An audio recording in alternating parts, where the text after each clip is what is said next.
So it sounds like you're very wary of,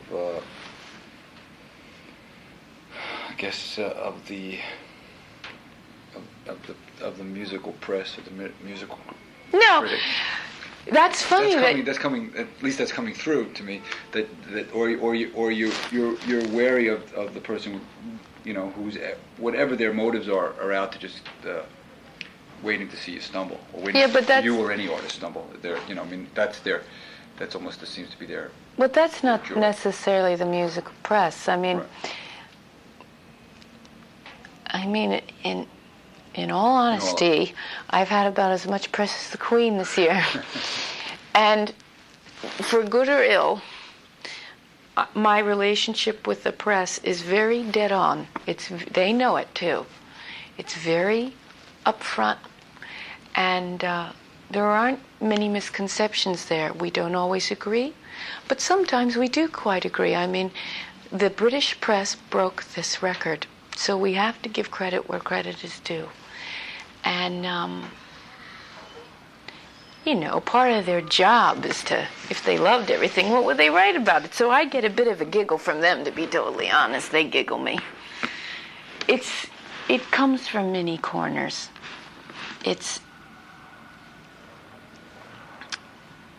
I'm going to tell you something.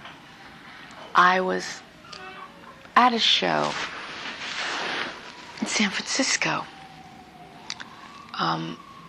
They were announcing who was coming to San Francisco. They were announcing.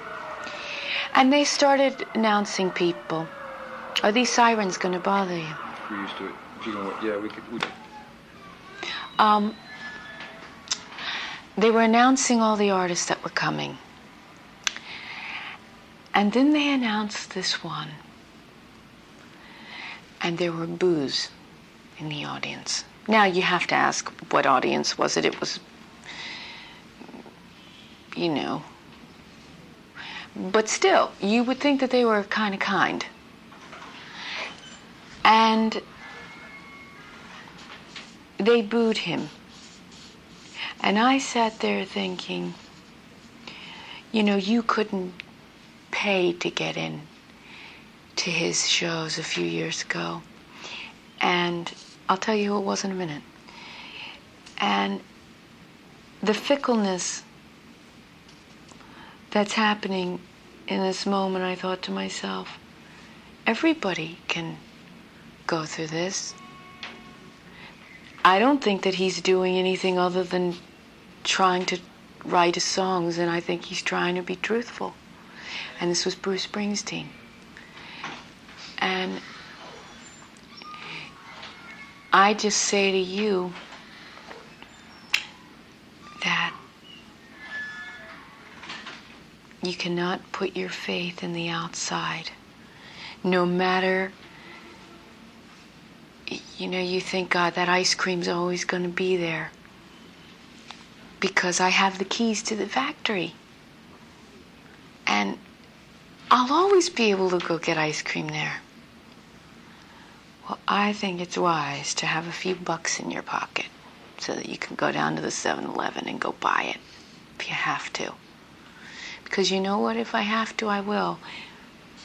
And you just cannot rely on the outside. What I do rely on is the nature forces. I rely on energy when we talk about the outside. Things that don't need anything from you. Maybe that's my papa, my mother's father. He was Native American from the Cherokee Nation. And he taught me about going within.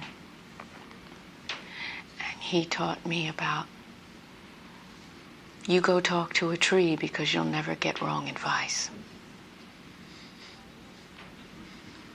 And so I go and I talk to the trees and I listen to them. And if you say to me, oh God, you're talking to trees, well, that just goes to show you're really off your head then, aren't you? Well, that's interesting, isn't it? But I've talked to many a tree that has given me much more wisdom than a human being. But see, we're not taught this.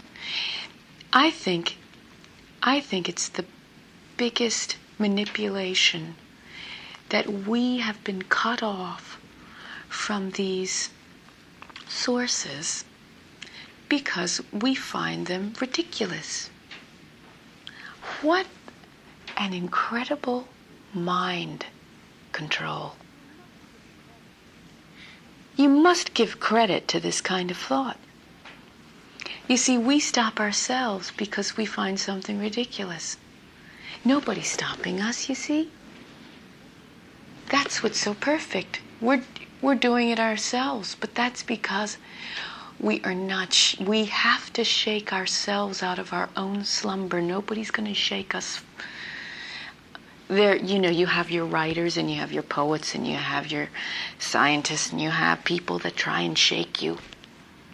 But only I can shake me and only you can shake you. You have to go, what is my world about? I don't care where you live. There is an inner world. Just like you go to the gym, there is an inner world where you should be doing that life cycle, man, with your thoughts. Can you tell me, it's hard. This should be a two-way conversation, but it's not. Yeah, I know.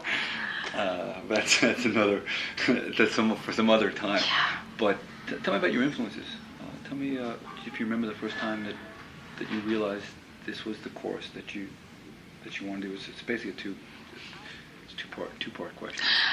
I took an album to my father. It was a Beatles album. And I showed him the pictures. And I said, Daddy, this is what I'm going to do. And he said, Mama, Mama.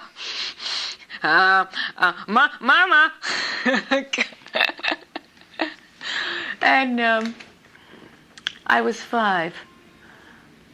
But I knew, I went to a classical conservatory where John Lennon was crap in their opinion. So, where was that? The Pt.2 Conservatory in Baltimore. I went there myself. I went there myself. I read a lot. I read everything I can get my hands on. I read the first page, and if it makes sense, I pick it up. The poets are big influences. Pablo Neruda. You read great thinkers. That's what you do. Alice Walker. You sit, you read. And it makes you question. Questions are fantastic. And you should never have one influence, two influences. Keep your mind open. Keep it diverse. And Led Zeppelin, I guess, is one of the biggest. Jimmy Page. Listen to Jimmy Page for hours because he's a piano player. I went to the guitar players. I sensed. Of course, you listen to Elton, you listen to Billy, and you listen to Carole King, and you go, those were our piano players of the time. And yet, Ray Charles was a bit before my time. All that was just a bit before. So, at the same pivotal point, I knew I had to go to other instruments because to develop your own style, you cannot just listen to your own instrument. You must. I'd go listen to drummers for rhythm. I'd go sit. You just keep, and then you apply it to your instrument and you bring something different to it. I go listen to trumpet players to do vocal lines. You keep your mind. And that's how I have been developing my style, is that I listen to everything. I don't close my mind. I find it interesting when whatever kind of music it is, when they are like, oh man, I'm only listening to this because this is the kind of music I do, then I say foolishness. God, this is so foolish. You're cutting out your own tongue.